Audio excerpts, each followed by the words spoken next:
Deep dive into doom scrolling. Deep dive into doom scrolling when your fingers are locked in a spiral of disaster. Doom scrolling, the persistent habit of mindlessly scrolling through negative news, is a psychological phenomenon that reflects a profound rift between our primitive survival instincts and modern communication technology. From an evolutionary perspective, the human brain is hardwired with a negativity bias for survival. The amygdala acts as a security unit, constantly scanning for threats.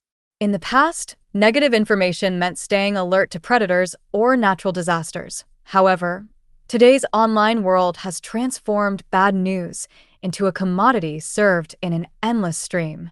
When we begin reading alarming news, our brain commands us to seek even more information in an attempt to reduce uncertainty and create a sense of control.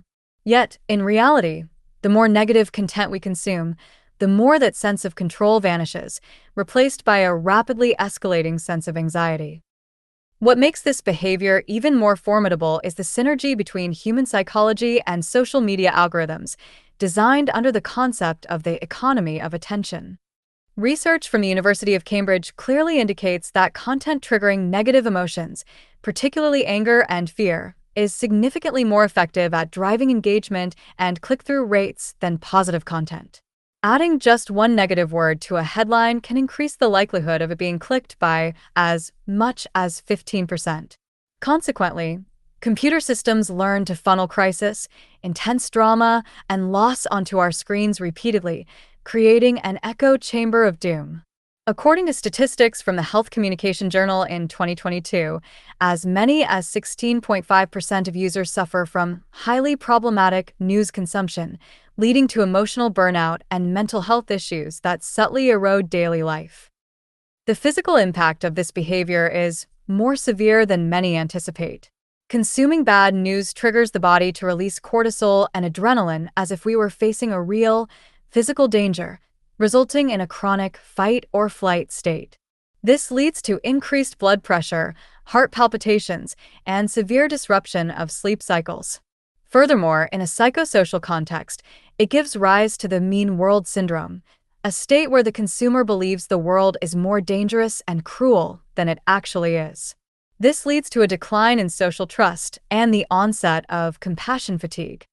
Because the brain is overworked by managing its own fear, it loses the capacity to process empathy for others.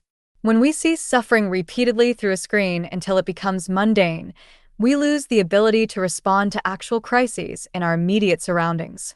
Decision-making efficiency and high-level focus diminish visibly as the prefrontal cortex is constantly disrupted by waves of anxiety.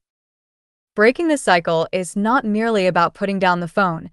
It is about attaining a conscious realization of how our neural mechanisms are being lured by toxic information. To restore the prefrontal cortex from the damage caused by negative data, the essential process is practicing mindfulness to foster neuroplasticity. When we are in a state of doom scrolling, the prefrontal cortex, responsible for logic and self-restraint, is sidelined by intense emotional states. Practicing meditation or focused breathing helps pull the parasympathetic nervous system back into balance, reduces cortisol levels in the bloodstream, and strengthens the neural connections in the prefrontal cortex. This enables us to be mindful enough to stop our fingertips before diving back into the vortex of disaster.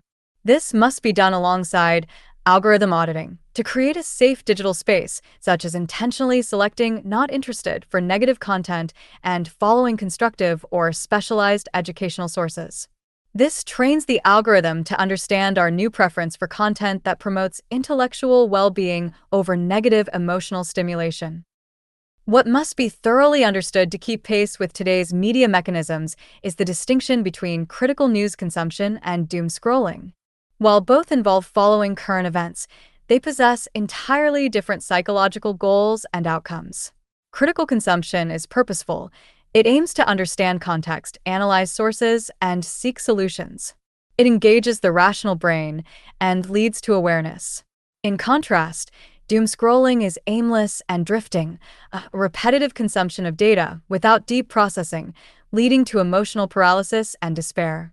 Staying ahead of modern media means constantly questioning ourselves while using our devices. Are we reading to learn the ways of the world, or are we simply allowing fear and algorithms to lead our fingers toward disaster without any real benefit?